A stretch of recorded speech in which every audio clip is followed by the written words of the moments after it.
minutos y 26 segundos. Yo le agradezco muchísimo a Mónica Laborda, ella es analista internacional, que venga con nosotros para platicar sobre este conflicto armado, pero que ya también es un conflicto económico y también ya es un conflicto pues en el ciberespacio, pero ya también es un conflicto por el espacio porque ya hay satélites involucrados. En fin, ya hasta las ligas de fútbol, la FIFA, los cantantes, todo el mundo ya está inmiscuido en este conflicto entre Rusia y Ucrania. Hoy parecía por un momento que podía haber condiciones para un diálogo y para poner sobre la mesa el alto al fuego, pero eso no ha ocurrido y posiblemente no ocurrirá. Pero te saludo y te agradezco muchísimo, Mónica, que vengas a platicar con nosotros sobre este conflicto que por supuesto tiene al mundo entero con los pelos de punta. Así lo tengo que decir porque así está el mundo completo en todas sus latitudes. Así es, Yuridia, muchas gracias por la invitación, siempre un placer participar en tu programa. Efectivamente, el mundo está en alerta a raíz del anuncio de Vladimir Putin de movilizar armamento nuclear, de ponerlo en una situación preventiva. Nos volvemos a encontrar en una situación de tensión, de un escenario de disuasión, como nos encontrábamos durante la Guerra Fría, con una posible amenaza nuclear. Y como bien apuntas, este escenario de diálogo, de un efecto de diplomacia en la frontera con Belarus, pues no parece tener mucho fruto. Ahora se está reuniendo la Asamblea General de Naciones Unidas, habrá que esperar el día de mañana la resolución final en el sentido de una condena absoluta a estos hechos que pues definitivamente no tienen ningún sustento jurídico, la invasión que está realizando Ucrania por parte de Rusia. La escalada de tensión sí preocupa al mundo, puesto que involucra a otras potencias, entre ellas, por supuesto, Estados Unidos y la Unión Europea, que sigue incrementando el nivel de las tensiones y de las sanciones hacia Rusia, y pues esta escalada pudiera tener repercusiones mucho mayores. Como también bien comentas, Yuriria, este conflicto pues va mucho más allá de una cuestión política, geopolítica o geoestratégica, ya que tiene repercusiones a nivel económico, a nivel alineación de fuerzas en el escenario global, y que vemos pues todas las repercusiones que tiene ya hasta el día de hoy y otras más que desafortunadamente pasarán factura para la sociedad civil, ¿no? Toda la cuestión de incremento de precios, los bloqueos, pues la cuestión de que haya baja en suministro de muchos productos. Vivimos una pandemia, estamos saliendo de ella, algunos países en Europa ya están levantando restricciones y las repercusiones económicas que tendrá esto pues serán a largo plazo.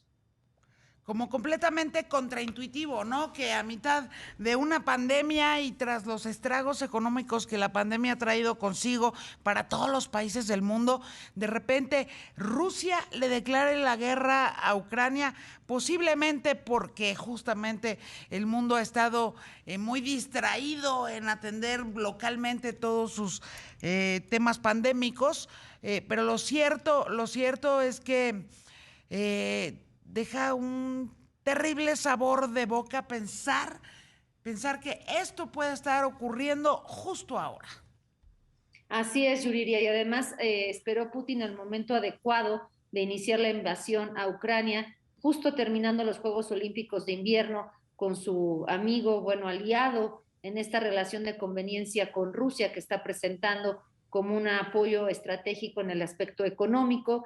Y pues sí, definitivamente es lamentable que en pleno siglo XXI no veamos algún elemento que pare este tipo de acciones, ¿no? Porque, bueno, existen las Naciones Unidas, el Consejo de Seguridad, pero vemos que no ha sido suficiente para limitar el accionar de Rusia, puesto que forma parte de este Consejo de Seguridad y se requiere unanimidad para tomar decisiones de este tipo que violenten la paz y la seguridad internacionales, y pues por supuesto están siendo bloqueadas por Rusia y con el apoyo un poco cauteloso de China, ya que ha votado pues como una abstención, ¿no? No como una condena, como ha hecho todo el mundo, particularmente México, condenando enérgicamente este tipo de hechos. A ver, con tu conocimiento, Mónica, porque por supuesto no hemos hecho otra cosa más que hablar de este conflicto en los últimos 5 días, pero lo cierto es que parecería poco probable que esta andanada armada militar castrense de Rusia sobre Ucrania tenga una respuesta internacional a su vez castrense y militar, ¿no? Porque pues estamos en un momento histórico en donde ya cualquiera puede apretar el botón nuclear. Justamente Putin ha hecho amenazas al respecto y son amenazas creíbles, porque conocemos todos los países que ya tienen desarrolladas armas nucleares, y esto significaría, digamos, algo muy parecido probablemente a un escenario de extinción, no solo de la especie humana, sino de todas las especies vivas de este planeta, ¿no?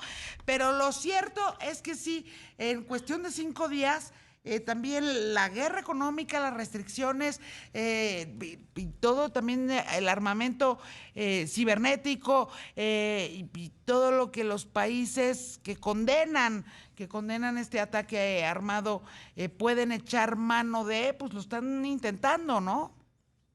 Así es, Yuriria, y pues es una guerra híbrida porque es en varios niveles, ¿no? Es una guerra tanto a nivel político, a nivel económico, como bien apuntas, a nivel cibernético, en términos de desinformación, también es otra guerra que se libra. Y finalmente, las sanciones económicas impuestas no solo afectarán a Rusia, sino también a quien las impone, a Europa, a Estados Unidos y al resto del mundo por esta hiperconectividad de las economías derivadas de la globalización. Definitivamente es un momento histórico delicado y esperemos que esto no vaya a mayores. Considero yo que también Rusia pensaba que la invasión iba a ser mucho más sencilla en Ucrania por poderío militar, pues es abruptamente mayor el ruso que el ucraniano, pero no ha sido así porque también de alguna forma tiene apoyo, pues no militar de manera permanente o presente, puesto que Ucrania no forma parte de la OTAN y la OTAN no podría hacer esto, pero sí apoyo en armamento y otro tipo de apoyo por parte de Occidente, como las sanciones y demás elementos que pues han hecho complicada la toma de Kiev o de la capital y de otras ciudades importantes de Ucrania por parte de Rusia, y casi pues se cumple ya una semana del inicio de estos enfrentamientos, y no es posible que todavía Rusia vea pues consolidada su operación que en un principio se llamaba como especial, ¿no? Entonces, definitivamente esperemos que esto se vaya desescalando, que se encuentren las vías diplomáticas. Siempre es mejor una mala salida diplomática que un buen pleito, ¿no? O que un conflicto que escale mucho más a nivel internacional. Entonces esperemos que la presión internacional sobre Rusia, tanto en los organismos internacionales como a partir de las sanciones, de los bloqueos, etcétera, pues sí haga el efecto esperado y que esto no vaya a mayores, porque sí, definitivamente las consecuencias pueden ser muy graves, sobre todo en el aspecto económico, por ejemplo, para nuestro país, Ya lo están y haciendo, también ¿no? ya lo está haciendo y podría ser aún peor, ¿no? En un largo plazo si esto se mantiene, y pues esto podría desencadenar en una guerrilla interna, ¿no? En una guerra de baja intensidad durante muchos meses, y desafortunadamente la sociedad civil, las personas son las que lo padecerían, como ya lo estamos viendo, y bueno, todo lo que eso conlleva, ¿no? Migrantes hacia Europa, gente buscando asilo, etcétera. Una crisis humanitaria, ¿no? En general. Y dime una cosa, Mónica, para quienes tienen la impresión de que Rusia podría estarle haciendo como el trabajo sucio a China, ¿tú verías por ahí alguna eh, una posibilidad de, ¿no? De verdad y de a lo mejor como justamente porque China no va a ponerse a jugar al perro malo de la historia, ¿no? Pero podría estar ocurriendo algo parecido a esto, o efectivamente solo tiene que ver con la historia de Rusia y con las nostalgias y pendientes y apuestas estratégicas de una Rusia que está nostálgica de su pasado y de su poderío en la cabeza, particularmente de Vladimir Putin. Es una guerra mucho más compleja este conflicto, esta tensión. Efectivamente, Rusia está contando con el apoyo de China, como te comentaba, sobre todo en el aspecto económico, ¿no? Por el gran gigante que es. Este abrazo del oso entre Rusia y China, pues le está dando esta solidez que le permite a Putin pues avanzar un poco más en sus demandas. Pero no, yo más bien considero no tanto que Rusia esté haciendo el trabajo sucio que le gustaría hacer a China en este enfrentamiento con Estados Unidos o con Occidente, sino más bien veo que en este mundo bipolar en el que se estaba convirtiendo el mundo entre la guerra comercial entre Estados Unidos, China y esta carrera tecnológica por la innovación y el control de los mercados, pues a este, digamos, elemento bipolar le ha surgido un tercer elemento que es Rusia. Rusia llevaba décadas intentando poner sobre la mesa de negociación a nivel geopolítico sus temas, ¿no? Los temas de reclamo histórico, como tú bien apuntas, de esta invasión que se siente amenazada en su esfera de influencia, puesto que Ucrania pues hace frontera directamente con su territorio, y lo que pretende Rusia también con esto es utilizar a Ucrania pues como un elemento, digamos, de ejemplo de qué pasaría si Occidente pretende tocar su esfera de influencia, ¿no? Y pretende ir un poco más allá en este sentido, y pues también poner sobre la mesa el hecho de que Rusia es una potencia y está presente y quiere hacerlo así, y si hay que dividirse el mundo o digamos pelear los temas de la agenda internacional,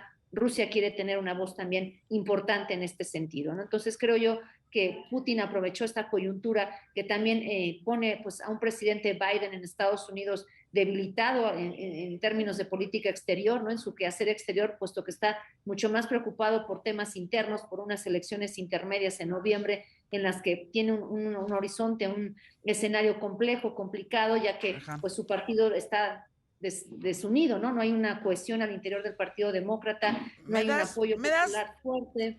Mónica, 2 minutitos para ir a la pausa. Regreso contigo, no te me vayas, por favor. Regreso a concluir. 1:37, 40 segundos. Platico con Mónica Laborda, analista internacional, sobre el conflicto entre Rusia y Ucrania. Y no quiero despedirme sin que termines este importantísimo punto de las elecciones intermedias en Estados Unidos y el margen mucho o poco o inexistente que le da esto justamente a Joe Biden y a todo su gabinete de tomar decisiones respecto a esto que está ocurriendo del otro lado del mundo.